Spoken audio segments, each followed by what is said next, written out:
Ma'am ನಿಮ್ಮ post ಎಲ್ಲ ಇಷ್ಟ ಆಗುತ್ತೆ, ನಾನು ಎಲ್ಲ ಮಾಡಬೇಕು ಅಂತ ಅನಿಸುತ್ತೆ, ಬಟ್ ನಾನು ಇರೋದು ಪಿ ಜಿ ಅಕಾಮಿಡೇಷನಲ್ಲಿ, ನಮ್ಗೆ ಈ ಥರ ಏನೋ ಒಳ್ಳೆ ಆಹಾರ ತುಂಬ ಜನಕ್ಕೆ ಸಿಗೋದಿಲ್ಲ. ಓಕೆ, ಆ್ಯಂಡ್ ರಿಪೀಟೆಡಾಗೇ ಇರುತ್ತೆ. ಸೊ ಈ ಚಪಾತಿ ಜಾಸ್ತಿ ತಿಂದಿದ್ದಲ್ಲಿ, ಓಕೆ, ಯಾವಾಗಲೂ ಒಂದ್ಸರಿ ಚಪಾತಿ ತಿಂದರೆ ಓಕೆ. ಈಗಂತೂ ಈಗಿನ ಕಾಲದಲ್ಲಿ ಚಪಾತಿಯಲ್ಲಿ ಗ್ಲೂಟನ್ ಇಂಟಾಲರೆನ್ಸ್ ಎಲ್ಲರಿಗೂ ಜಾಸ್ತಿ ಆಗ್ತಾ ಇದೆ. ಸೊ ಗ್ಲೂಟನ್ ಜಾಸ್ತಿ ತಿನ್ನೋದ್ರಿಂದ ಬ್ಲೋಟಿಂಗ್ ಹೆಚ್ಚಾಗುತ್ತೆ, ಮತ್ತು ಸರಿಯಾಗಿ ಚೂ ಮಾಡದೇ ಇದ್ದರೆ, ಓಕೆ, ಅಗಿದೇ ಹೋದರೆ ಊಟ ನಿಮಗೆ ಹೊಟ್ಟೆ ಉಬ್ರನೂ ಬರುತ್ತೆ, ಅರ್ಧ ಗಾಳಿನೇ ಕುಡಿದಿರ್ತೀವಿ ಒಳಗಡೆಗೆ. ಸೊ ಇಲ್ಲಿ ನಾವು ಡೈಜೆಸ್ಟ್ ಮಾಡ್ತಾನೇ ಇಲ್ಲ. ಓಕೆ, ಚೂ ಮಾಡಬೇಕು, ಒಂದು ಬಾಯಿಗೆ ಒಂದು ತುತ್ತು ಹಾಕ್ಕೊಂಡ್ರೆ ಚೆಂದಾಗಿ ಅಗಿಬೇಕು.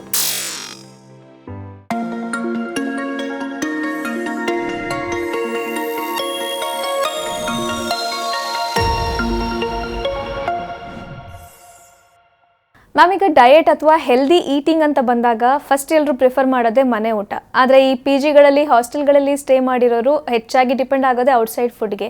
ಈ ರೀತಿ ಹೊರಗಡೆ ತಿಂದು ಕೂಡ ಹೆಲ್ತ್ ಮೇಂಟೈನ್ ಮಾಡೋದು ಹೇಗೆ ಅಂತ. ಆ್ಯಕ್ಚುಲಿ ಈ ಕ್ವೆಶ್ಚನ್ ನಂಗೆ ತುಂಬ ಜನ ನನ್ನ ಫಾಲೋವರ್ಸ್ ಇನ್ಸ್ಟಾಗ್ರಾಮಲ್ಲಿ ಕೇಳ್ತಿರ್ತಾರೆ. ಮ್ಯಾಮ್ ನಿಮ್ಮ ಪೋಸ್ಟ್ ಎಲ್ಲ ಇಷ್ಟ ಆಗುತ್ತೆ, ನಾನು ಎಲ್ಲ ಮಾಡಬೇಕು ಅಂತ ಅನಿಸುತ್ತೆ, ಬಟ್ ನಾನು ಇರೋದು ಪಿ ಜಿ ಅಕಾಮಿಡೇಷನಲ್ಲಿ, ನಮ್ಗೆ ಈ ಥರ ಏನೋ ಒಳ್ಳೆ ಆಹಾರ ತುಂಬ ಜನಕ್ಕೆ ಸಿಗೋದಿಲ್ಲ. ಓಕೆ, ಆ್ಯಂಡ್ ರಿಪೀಟೆಡಾಗೇ ಇರುತ್ತೆ. ಮಧ್ಯಾಹ್ನ ಚಪಾತಿ ಫಿಕ್ಸು, ಓಕೆ, ಇಲ್ಲ ರಾತ್ರಿ ಚಪಾತಿ ಫಿಕ್ಸು. ಒಂದೊಂದು ಪ್ಲೇಸಲ್ಲಿ ಚಪಾತಿನೂ ಕೊಡ್ತಾರೆ, ಅನ್ನನೂ ಕೊಡ್ತಾರೆ. ಸೊ ತುಂಬ ಜನಕ್ಕೆ ಏನಾಗಿದೆ ಅಂತ ಹೇಳಿದ್ರೆ, ಚಪಾತಿ ತಿಂದರೆ ಸಣ್ಣಕ್ಕಾಗ್ತೀವಿ, ಅನ್ನ ತಿಂದರೆ ಸಣ್ಣಕ್ಕಾಗಲ್ಲ ಅನ್ನೋದು ಬೇರೆ ಒಂದು ಫಿಕ್ಸೇಷನ್ ಇರುತ್ತೆ. ಸೊ ಅವ್ರು ಏನು ಮಾಡ್ತಿದ್ದಾರೆ ಅಂತ ಹೇಳಿದ್ರೆ 2 ಹೊತ್ತು ಚಪಾತಿನೇ ತಿಂತಿದ್ದಾರೆ. ಸೊ ಈ ಚಪಾತಿ ಜಾಸ್ತಿ ತಿಂದಿದ್ದಲ್ಲಿ, ಓಕೆ, ಯಾವಾಗಲೂ ಒಂದ್ಸರಿ ಚಪಾತಿ ತಿಂದರೆ ಓಕೆ. ಈಗಂತೂ ಈಗಿನ ಕಾಲದಲ್ಲಿ ಚಪಾತಿಯಲ್ಲಿ ಗ್ಲೂಟನ್ ಇಂಟಾಲರೆನ್ಸ್ ಎಲ್ಲರಿಗೂ ಜಾಸ್ತಿ ಆಗ್ತಾ ಇದೆ. ಯಾಕೆಂತ ಹೇಳಿದ್ರೆ ತುಂಬ ಪಿಜ್ಜಾ, ಬರ್ಗರು, ರಿಫೈನ್ಡ್ ಫುಡ್ಡು, ಮತ್ತು ಈ ಓಟ್ಸ್ ಹೊರಗಡೆನೂ ಅದನ್ನು ತಿಂದು ಮತ್ತೆ ಪಿ ಜಿಲೂ ಮತ್ತೆ ಚಪಾತಿ ತಿಂತಿದ್ದಾರೆ. ಪ್ಲಸ್ ಇದೇನಾಗುತ್ತೆ ಅಂತ ಹೇಳಿದ್ರೆ, ಇದು ಈಗ 2 ಮಿನಿಟ್ ನೂಡಲ್ಸ್ ಮಾಡ್ಕೊಳ್ತಾರೆ, ಅದೂ ಇದೆ ರಿಫೈನ್ಡ್ ಫುಡ್ಡೇನೆ. ಆ್ಯಂಡ್ ಗ್ಲೂಟನ್ ಇಂಟಾಲರೆನ್ಸ್ ಹೆಚ್ಚಾಗ್ತಿದೆ, ಜನಕ್ಕೆ ಗೊತ್ತಾಗ್ತಿಲ್ಲ. ಅದರಲ್ಲೊಂದು ಬ್ಲೋಟಿಂಗ್ ಬರ್ತಾ ಇದೆ, ಅದನ್ನು ಗೊತ್ತಾಗ್ತಿಲ್ಲ ಅವ್ರಿಗೆ. ಅವ್ರು ದಪ್ಪ ಅಂತ ಅನ್ಕೊಳ್ತಿದ್ದಾರೆ, ಬ್ಲೋಟಿಂಗ್ ಅಂತ ಗೊತ್ತಾಗ್ತಿಲ್ಲ. ಆ್ಯಂಡ್ ಈ ಚಪಾತಿ ತಿಂದರೆ ನಾನು ಸಣ್ಣಗಿರ್ಬೋದು ಅಂತ ಅಂದ್ಕೊಂಡು 2-3 ಚಪಾತಿ ಮೇಲೆ ತಿಂದ್ಬಿಡ್ತಾರೆ, ಅನ್ನ ಕಡಿಮೆ ತಿಂತಾರೆ. ಓಕೆ, ಅನ್ನ ಆ್ಯಕ್ಚುಲಿ ಅನ್ನದಲ್ಲಿ ನೀವು ಚಪಾತಿಯಲ್ಲಿ ಕಂಪೇರ್ ಮಾಡಿದ್ರೆ ಕ್ಯಾಲರಿನೂ ಜಾಸ್ತಿ ಏನು ಡಿಫ್ರೆನ್ಸ್ ಇಲ್ಲ. ಇದಕ್ಕೆ ಎಷ್ಟು ಕ್ಯಾಲರೀಸ್ ಇದೆಯೋ ಅದರಲ್ಲೂ ಹೆಚ್ಚು ಕಡಿಮೆ ಅಷ್ಟೇ ಕ್ಯಾಲರೀಸ್ ಬರುತ್ತೆ, ಅಂದರೆ ಪೋರ್ಷನ್ ಸೈಜ್ ನೋಡ್ಕೊಂಡಾಗ. ಈಗ ನ್ಯೂಟ್ರಿಷನ್ ಆ್ಯಂಡ್ ಫೈಬರ್ ಬಂದಾಗ, ಈ ಬಿಳಿ ಅಕ್ಕಿ ಇರುತ್ತಲ್ಲ, ಪಾಲಿಶ್ಡ್ ರೈಸು, ಅದರಲ್ಲಿ ರಫೇಜ್ ಕಡಿಮೆ ಇರುತ್ತೆ, ಫೈಬರ್ ಕಡಿಮೆ ಇರುತ್ತೆ. ಅದು ಎಷ್ಟು ತಿಂದ್ರೂ ಜಲ್ದಿ ಹೊಟ್ಟೆ ತುಂಬೋದಿಲ್ಲ. ಬಟ್ ಚಪಾತಿಲಿ ರಫೇಜ್ ಇರೋದ್ರಿಂದ ಒಂದು ಎರಡು ತಿಂದ್ರೂ ಜಲ್ದಿ ಇದು ತುಂಬ್ದಂಗೆ ಆಗುತ್ತೆ ಹೊಟ್ಟೆ. ಬಟ್ ಅದು ತಿನ್ನೋ ರೀತಿನೂ ಇರಬೇಕು. ರೈಸ್ ಆದರೂ ಇರಲಿ, ಚಪಾತಿ ಆದರೂ ಇರಲಿ, ಪಟ್ ಪಟ್ ಪಟ್ ಪಟ್ ಪಟ್ ಅಂತ ತಿಂದ್ಬಿಟ್ರೆ ನಮ್ಗದು ತಿಂದಂಗೆ ಅನಿಸಲ್ಲ. ನಮ್ಮ ಬ್ರೈನ್ಗೆ ಮೆಸೇಜು ಹೊಟ್ಟೆ ಕಳಿಸೋದಿಲ್ಲ, ನನಗೆ ಫುಲ್ ಆಗಿದೆ ಸ್ಟಾಪ್ ಮಾಡಿ ಅಂತ. ಸೊ ತಿಂತಾನೆ ಇರ್ತೀವಿ ಎಂಡ್ಲೆಸ್. ಅದ್ರ ಜೊತೆಗೆ ಒಂದು ಫೋನೋ ಟಿವಿನೋ ಮಾತಾಡ್ಕೊಂಡು ತಿಂದರೆ ನಮ್ಗೆ ಎಷ್ಟು ತಿಂದಿದ್ದೀವಿ ಅಂತಲೂ ಲೆಕ್ಕ ಇರೋದಿಲ್ಲ. ಮೈಂಡ್ಫುಲ್ನೆಸ್ ಪ್ರಾಕ್ಟೀಸ್ ಮಾಡಿ. ಮೈಂಡ್ಫುಲ್ನೆಸ್ ಅಂತ ಹೇಳಿದ್ರೆ ಆ್ಯಕ್ಚುಲಿ ಫಸ್ಟ್ ಡೈಜೆಷನ್ ಸ್ಟಾರ್ಟ್ ಆಗೋದೇ ಇಲ್ಲಿ ಬಾಯಲ್ಲಿ. The majority of the digestion happens in your mouth when you're chewing. Saliva ಜೊತೆ ಕಂಬೈಂಡ್ ಆಗಿ ಅಲ್ಲಿ ಡೈಜೆಷನ್ ಪ್ರೋಸೆಸ್ ಸ್ಟಾರ್ಟ್ ಆಗುತ್ತೆ, ಆಮೇಲೆ ಒಳಗಡೆ ಹಾಕೋದು ಸ್ಟಾರ್ಟಿಂಗ್. ಸೊ ಇಲ್ಲಿ ನಾವು ಡೈಜೆಸ್ಟ್ ಮಾಡ್ತಾನೇ ಇಲ್ಲ. ಓಕೆ, ಚೂ ಮಾಡಬೇಕು, ಒಂದು ಬಾಯಿಗೆ ಒಂದು ತುತ್ತು ಹಾಕ್ಕೊಂಡ್ರೆ ಚೆಂದಾಗಿ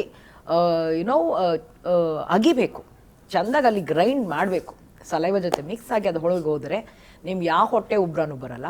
ಅಂಡ್ ಇನ್ನೊಂದು ಇಂಪಾರ್ಟೆಂಟ್ ಏನು ಅಂತ ಹೇಳಿದ್ರೆ, ಇಷ್ಟು ತಿಂದ್ರು ಇಷ್ಟು ತಿಂದಂಗೆ. ಅತ್ಯದ್ಭುತ ವಿಶಾಲವಾದ ಮ್ಯಾನೇಜ್ಡ್ ಮ್ಯಾಂಗೋವಾ ಆಲ್ಫೋನ್ಸೋ ವೆರೈಟಿಯ ಮಾವಿನ ಮರಗಳ ಫಾರ್ಮ್ ಲ್ಯಾಂಡ್ಗಾಗಿ ಹಿಂದೆ ಭೇಟಿ ನೀಡಿ.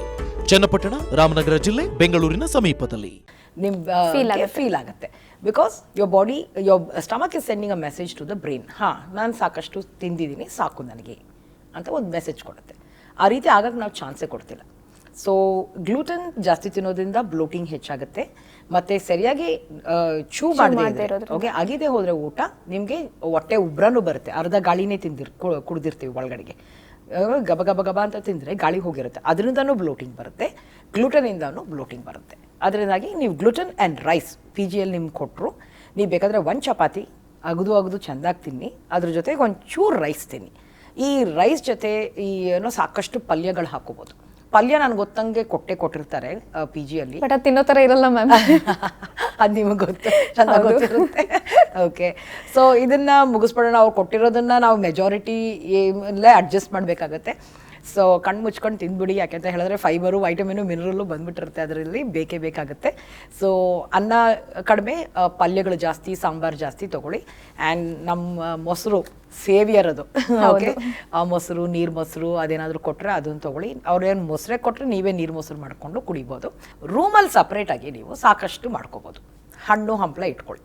ಓಕೆ, ಹೊಟ್ಟೆ ಹಸಿದಾಗ ನೀವು ಅದನ್ನು ತಿನ್ನಿ. ಹೆಲ್ತಿ ಸ್ನ್ಯಾಕ್ ಆಯಿತಾ, ಮತ್ತು ನಿಮ್ಗೆ ಫೈಬರ್ ಬಂತ, ವೈಟಮಿನ್ ಬಂತ, ಮಿನರಲ್ ಬಂತ, ನ್ಯೂಟ್ರಿಷನ್ ಬಂತ, ಹೆಲ್ತಿ ಸ್ಕಿನ್ ಬರುತ್ತಾ, ಎನರ್ಜಿ ಬರುತ್ತಾ, ವೆಯ್ಟ್ ಲಾಸ್ಗೂ ಮ್ಯಾನೇಜ್ ಆಗುತ್ತಾ. ಆ್ಯಪಲ್ ಇಟ್ಕೋಬೋದು, ಬನಾನಾ ಇಟ್ಕೋಬೋದು, ನಟ್ಸ್ ಇಟ್ಕೋಬೋದು. ಡ್ರೈ ಫ್ರೂಟ್ಸಲ್ಲಿ ಸಾಕಷ್ಟು ಡ್ರೈ ಫ್ರೂಟ್ಸ್, ಕ್ಯಾಶ್ಯೂನಟ್ ಬೇಡ, ಕ್ಯಾಶ್ಯೂನಟ್ಟಲ್ಲಿ ತುಂಬ ಫ್ಯಾಟ್ ಇರುತ್ತೆ, ಅದನ್ನೆಲ್ಲ ಇಟ್ಕೋಬೋದಾ. ಮತ್ತು ಎಗ್ ಬಾಯ್ಲರ್ ಬರುತ್ತೆ, ಎಲೆಕ್ಟ್ರಿಕ್ ಎಗ್ ಬಾಯ್ಲರ್, ಅದನ್ನು ಇಟ್ಕೋಬೋದು.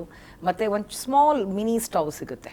ಓಕೆ, ಮಿನಿ ಗ್ರೈಂಡರ್ ಸಿಗುತ್ತೆ, ಇಷ್ಟೇ ಇರುತ್ತೆ. ನನ್ನ ಹತ್ರನೇ ಒಂದು ಸ್ಮಾಲ್ ಗ್ರೈಂಡರ್ ಇದೆ, ತುಂಬ ಚೊಕ್ಕಟ್ಟಾಗಿದೆ. ನೀವೇ ಇನ್ಸ್ಟೆಂಟ್ ಸಲಾಡ್ ಮಾಡ್ಕೋಬೋದು. ಈಗಂತೂ ಸಾಕಷ್ಟು ಆ್ಯಪ್ಸ್ ಇದೆ, freshly washed washed and cut vegetables. I don't promote it, but ನಿಮಗೆ ಇನ್ನು ಅನುಕೂಲ ಇರೋದಿಲ್ಲ, ವರ್ಕಿಂಗ್ ಇರ್ತೀರಾ, all this is mini fridge ಸಿಗುತ್ತೆ. ನಿಮ್ಗೆ ಅನುಕೂಲ ಇದ್ದಿದ್ದಲ್ಲಿ ಇದನ್ನೆಲ್ಲ ತಂದಿಟ್ಕೊಳ್ಳಿ. ಓಕೆ, ಇಲ್ಲ ಇದೇನೂ ಆಗೋದಿಲ್ಲ ನನಗೆ ಅನುಕೂಲ ಇಲ್ಲ ಅಂತ ಹೇಳಿದ್ರೆ, ಓಕೆ, ಒಂದು ಎಗ್ ಬಾಯ್ಲರ್ ಒಂದು ಇಟ್ಕೊಂಬಿಡಿ. ನೀವು ಎಗಿಟೇರಿಯನ್ ಆಗಿದ್ರೆ ಒಂದು 4-5 ಎಗ್ಸು ಬಾಯ್ಲ್ ಮಾಡ್ಕೊಂಡು ತಿಂದ್ಬಿಡಿ. ಅದರಿಂದ ಸಾಕಷ್ಟು ಪ್ರೋಟೀನ್ ಸಿಗುತ್ತೆ ನಿಮಗೆ. ಅದರಲ್ಲೇ ವೇಟ್ ಮ್ಯಾನೇಜ್ಮೆಂಟ್ ಮಾಡ್ಕೊಳ್ಳೋದು ಬಹಳ ಈಸಿ, ಆ್ಯಂಡ್ ಶಕ್ತಿನೂ ಬರುತ್ತೆ. ಒಳ್ಳೆ ಸ್ಕಿನ್ ಆ್ಯಂಡ್ ಹೇರ್ ಬೇಕಾಗುತ್ತೆ. ಸೊ ನಿಮಗೆಲ್ಲ ಪ್ರೋಟೀನ್ ಡಿಫಿಷಿಯನ್ಸಿ ಜಾಸ್ತಿ ಇರುತ್ತೆ PG ಅಕಾಮಿಡೇಷನಲ್ಲಿ ಇದ್ದವ್ರಿಗೆ. ಸೊ ನೀವು ಮೊಟ್ಟೆ ತಿಲ್ಲದೆ ಇರೋರಲ್ಲ, if you are not somebody who eats eggs, example you, so ನೀವೇನು ಮಾಡ್ತೀರಾ ಅಂತ ಹೇಳಿದ್ರೆ ಪ್ರೋಟೀನ್ ಶೇಕ್ ತೊಗೋಬೋದು. ಸೊ ಹೆಲ್ತಿ ಪ್ರೋಟೀನ್ ಶೇಕ್ ಇರುತ್ತೆ. ಈಗ ನಾನು ಸಪ್ಲಿಮೆಂಟ್ಸು ಆ್ಯಕ್ಚುಲಿ ನಾನು ಸಬ್ಸ್ಕ್ರೈಬ್ ಮಾಡೋದು ಇಲ್ಲ, ಪ್ರಮೋಟ್ ಮಾಡೋದು ಇಲ್ಲ. ಓಕೆ, ಸೊ ಬ್ರೌನ್ ರೈಸಿಂದ ಮಾಡಿರ್ತಾರೆ, ಬಟಾಣಿಯಿಂದ ಮಾಡಿರ್ತಾರೆ, ವೀಗನ್ ಪ್ರೋಟೀನ್, ಪೀ ಪ್ರೋಟೀನ್ ಅಂತ ಇರುತ್ತೆ, ವೀಗನ್ ಪ್ರೋಟೀನ್.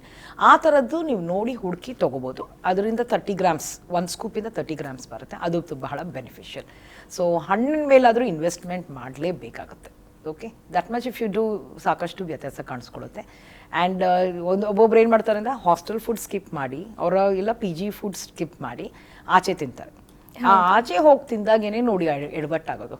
ನಾವು ಅದೇ ದುಡ್ಡನ್ನ ಹೆಲ್ದಿ ಇನ್ವೆಸ್ಟ್ಮೆಂಟ್ ಮಾಡ್ಬೋದು.